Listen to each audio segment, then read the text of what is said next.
Ayer el fiscal general del Estado, Eduardo Torres Dulce, en el Congreso de los Diputados, dijo acusaciones gravísimas, no del juez El Pidio Silva, sino de la justicia y la situación dramática que atraviesa la justicia por imposibilidad, porque no tiene medios, porque los casos de corrupción los alargan, porque se dilatan. Vean las denuncias gruesas que hizo Eduardo Torres Dulce. Este incremento, que es cuantitativo y cualitativo, no tiene solo reflejo en la creación de un estado de opinión y preocupación, sino que también lo tiene sobre el propio funcionamiento de la Administración de Justicia, poniéndola muchas veces en evidencia en tanto que no es capaz de dar una respuesta adecuada, debemos de reconocerlo, en el tiempo y en el resultado final del propio procedimiento. Amparándose en una percepción generalizada de la corrupción, se justifique la elusión o contravención de las normas, dando lugar, por ejemplo, al incremento de los fraudes tributarios o los fraudes a la seguridad social. Sí es cierto, y lo he puesto de manifiesto, que incrementos de medios materiales y tecnológicos ayudarían extraordinariamente no a la respuesta, sino a la rapidez y a la eficiencia de las respuestas.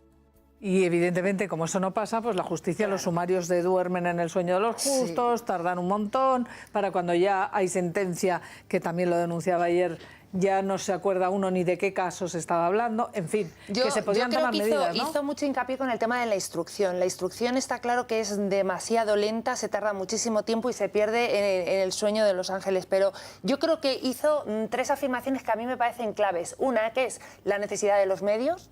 Necesitan medios precisamente para atajar la corrupción, sobre todo en las audiencias provinciales, que según decían era el 80% de los casos de corrupción se sacan ahí, se descubren ahí.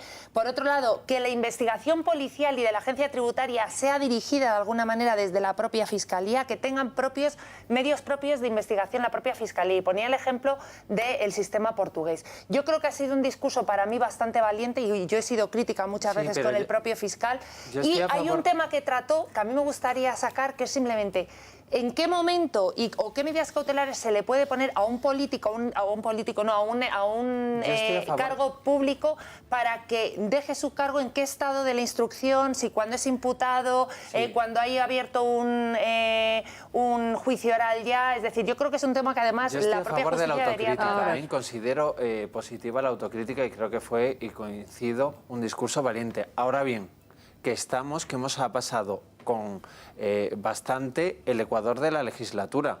Está muy bien que hagamos un análisis de la situación, pero es que ya podríamos haber actuado. Sí. Es que es el fiscal general del Estado, es que el Ejecutivo ha venido prometiendo medidas contra la corrupción. A mí me parece muy bien que intentemos que el Partido Popular y el Partido Socialista intenten llegar a un acuerdo contra la corrupción, pero la obligación del Gobierno es legislar y hay que poner medidas ya contra la corrupción. Hombre, porque es el segundo problema, según decís, para los españoles, y llevamos una temporada ya grande de legislatura y hay casos que son terribles.